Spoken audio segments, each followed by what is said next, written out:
Welcome to the Forge, my wanton wildlings. I'm your creepsmith, and I hope you like my work. Kids are confusing sometimes. They can at once be the best and most important parts of your life and consistently drive you to distraction with seemingly deliberate chaos. And they have an uncanny talent for making up alleged antagonists who, most times, are just in their heads. But what if they're not? Tonight's story, The Mischief Men, from No Sleep user, Deadnspread. Do you know about the Mischief Men, Caitlin? My cousin Connor asked the question out of the blue about halfway through building our Lego castle. He picked up a red brick and placed it on top of the blue wall. I ignored the OCD itch in the back of my head, reminding myself that he was only 5. My Uncle Tim's wife had passed away a year earlier, and he asked if I could watch Connor while he was on a business trip. Nope, I grabbed a red brick and placed it next to his before shrugging with a smile. I decided if I couldn't fight the OCD, I might as well try and make a new pattern altogether. Oh, but why don't you know about them? He seemed very disappointed. They come at night and move things around. Daddy gets mad about it. He thinks it's me, but it's not. Tim had told me about the fact that Connor'd been acting out lately. He'd been getting out of bed in the middle of the night and moving things around in the living room, turning on faucets and lights, just doing little things for attention. Tim had said that he was blaming it on imaginary friends, and I figured that's who these Mischief Men were. Well, what do they look like? I decided to indulge his imagination and learn more about his imaginary friends. Are you crazy?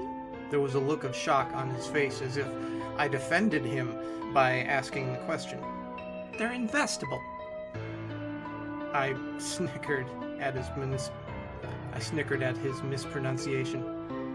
You mean invisible? He gave me a curious look and then nodded his head yes. I've seen them moving stuff, though. He was playing with the blocks as if he were telling me about his day in preschool. I asked them if they were ghosts, but they said no. Oh, so you've talked to them. I was still smiling, but I felt a chill creep into my spine. Something here felt very strange.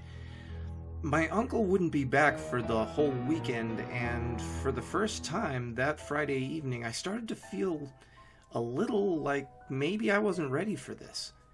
I was 16, and I'd had babysitting jobs before, but this was the first time I'd be watching a kid for a whole weekend. Of course I have. He looked up at me with big puppy dog eyes and a little smile on his face. I started to wonder how I was letting him get to me with all these tall tales. His acting out made perfect sense. His mother's death from an embolism had shocked us all. I had no idea how a kid could even process something like that. They tell me to stay in bed and that I should go back to sleep and that they'll come back and visit me. Oh, do they now? I think they just like to play pranks like the ones in my book. He smiled and grabbed another red brick, stacking it on top of the last one. In your book?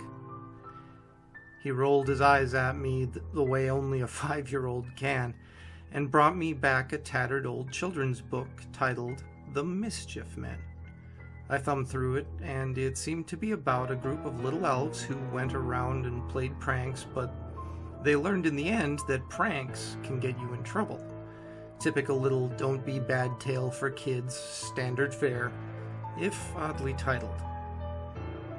Want me to read this to you tonight for bedtime? I asked, holding the book up. He shook his head no and grabbed the book from my hand.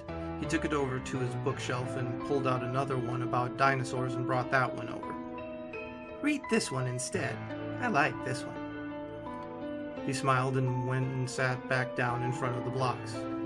You got it, kiddo. I set the book down next to me and looked over at the clock. It was 8:15 already. Speaking of bedtime, we gotta get your PJs on and get you in bed. He frowned and complained about not being done with the castle, but I insisted. We got his pajamas on and brushed his teeth. I read him his dinosaur book, and he ended up falling asleep before we got to the Triceratops. He'd worn me out that afternoon before his dad had even left playing games with me, and I was beat too. I decided that I would probably just lay on the couch and watch TV till I fell asleep. I made it a quarter of the way into an episode of one of those CSI shows before I too was out like a light. Then I woke up about 2:30 a.m., according to the clock under the living room television. My throat felt dry and my body ached from falling asleep oddly on the couch. I sat up from a groggy swimming head and navigated my way to the kitchen using the soft blue light from the television. I got my water and started making my way back towards the living room to shut off the television when suddenly I smacked my knee on the dining room chair that was suddenly blocking my path. "Motherfucker!" I said. The water I was drinking spilled down the front of my shirt as a sharp pain shot through my knee. Once I collected myself, I was struck by confusion. I'd come through that exact same way only a few seconds before, and there was no chair there. It seemed the Mischief Men had struck again. "Connor!" I yelled, the annoyance crystal clear in my voice. "That wasn't funny. I could have tripped. You get your little butt back to bed now." I pushed the chair out of the way and peeked around the corner and into the hall. I expected to at least catch Connor fleeing back into his room, but instead, I saw nothing but the closed bedroom doors and a hallway ending in darkness. "Quick little bastard, aren't ya?" I smiled. Even though my knee hurt and my shirt was wet, I was somewhat impressed he did it without me seeing him. I turned back towards the living room and went to shut off the television again. I just wanted to crawl into bed and sleep. When I was only a few steps away from the remote, the TV suddenly shut off on its own. I stood there for a few seconds looking at the remote control and realizing there was no way for anyone to turn off that TV that wasn't directly in front of me. That's when I felt the presence of someone standing behind me. It sent a shiver through my body, and I slowly set my glass of water on the table. I hoped it was just Connor messing with me. Maybe he'd had an extra remote and decided to play a trick on his cousin. Give her a full dose of Mischief Men on her first night babysitting. I felt eyes on me, though, and something deep in the pit of my stomach told me that they were not the eyes of a playful 5-year-old. I leaped towards the living room light, nearly tripping over my feet as I reached for the switch. Light suddenly filled the room, and I spun on my heel, afraid of what I was going to see. What I saw was nothing at all. "They're infestable." Connor's words ran through my head as I stood there, staring at the dining room table and the empty kitchen beyond. "No, that's totally insane, Caitlin," I told myself. "It's just a kid's book and an overactive imagination." I took a deep breath and flicked the light off, wondering exactly what I was allowing myself to get so paranoid over. So I missed a chair in the dark, and the TV shut off on its own, probably from a timer. I got spooked in the dark. "Jesus, Caitlin." I laughed to myself and grabbed my water off the table, took another sip, and set the glass down again. No sooner had it left my hand than it suddenly went flipping up off the table and shattered against the far wall. I barely had time to jump before it seemed the whole living room went insane with activity. The dining room table shot off to one side, slamming into the bar that separated the living room and the kitchen, and all the chairs slid in the opposite direction, smashing into the couch, most of them tipping over. All the kitchen cabinet doors flew open at once, and pots, pans, and dishes came raining down. I listened as they clanged and shattered on the linoleum. A startled scream froze in my throat as the TV started flickering on and off, illuminating the shadow of something moving across the room towards the hall. It was tall, nearly 8 feet if I had to guess, and it was as thin as a rail. Its arms and legs were at least twice the size of its torso.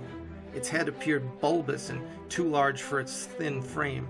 I couldn't see the actual thing itself, just a shadow transposed on the wall, in the blue flickering glow of the television. They're infestable. Picture frames fell off the walls as it moved, as if its shadow were knocking them down. As one of Connor fell from the wall, I realized where the thing was heading, jumped over the couch and headed towards it. One of the chairs hopped off the floor and struck me on the shoulder, knocking me off my feet. I howled in pain as I slammed my elbow into another chair on the way down. I tried to keep moving, but the household objects continued to fly at me as I made my way down the hall. More chairs, pots, pans flew from the kitchen, banging against the wall as I did my best to dodge them. I saw the door to Connor's room open and tried to scream to him, but before the words left my throat, a picture frame struck me just above the eye.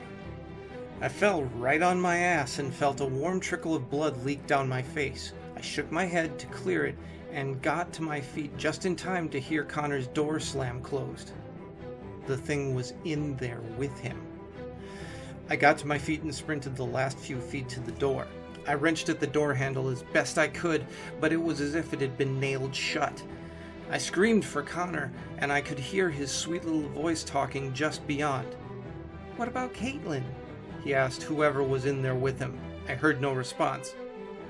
"Well, why not?" I pounded my fist against the door, kicked against the wood as some sort of dim white glow started leaking from beneath the crack in the door. "Can she come later? Will Mommy be there?" The light got brighter as I could feel the door vibrating beneath it. I continued beating a tattoo into it with my fists. "I don't know. But you gotta stop doing bad stuff. Daddy gets mad." I shouldered the door as hard as I could. Tears streamed down my face. I had no idea what was happening, but I knew exactly what was about to happen. The light grew brighter. "Do you promise?" "Okay. You don't look like you do in my book. You look funny." He giggled, the last sound I ever heard out of my cousin's mouth was that innocent little giggle. The door suddenly flew open and I was nearly blinded by the brightness of the light pouring out of the room. All I could see beyond was a blur of shapes. 3 that looked like the shadow I'd seen before, tall, thin things with bulbous heads. The one in the center was holding my cousin's hand, and they were walking towards what should have been a wall. I screamed until my throat hurt and reached out for them, but even in my own ears all was silence. Some great rumble had filled the house, and something that felt like electricity had filled the air. The hair on my arms stood up, and it felt like my brain was on fire. I tried to run toward them, but I was thrown backwards, hard. My back crashed against the wall of the hallway, and I watched, dazed and helpless, as the things walked away with my cousin. Walked away into the light. Then, just as quickly as it had all started, it ended. The light blinked out, the rumble stopped, and Connor was gone. I was left alone in a house that looked like someone had let a wild animal loose in it. I searched the whole place for the boy. I hoped in my heart that I could find him, that he was still there, that I was wrong. He had vanished. They had taken him. The Mischief Men. My uncle never forgave me. I like to think he would have in time, but he died of a heart attack 2 months after Connor disappeared. It's been a year, and I relive that night every time I close my eyes. I can remember the search parties beating the bushes around the woods looking for Connor, the Amber Alerts, no one believing the testimony of a traumatized 16-year-old girl. I knew, though, they'd never find him. Now, while I'm sure that most cautionary tales and the tall tales of children all have a slight kernel of truth in most of them, I hope you never have to deal with that particular one. Anyway, my wildlings, stay scary, watch the kids, and make the most of your nights.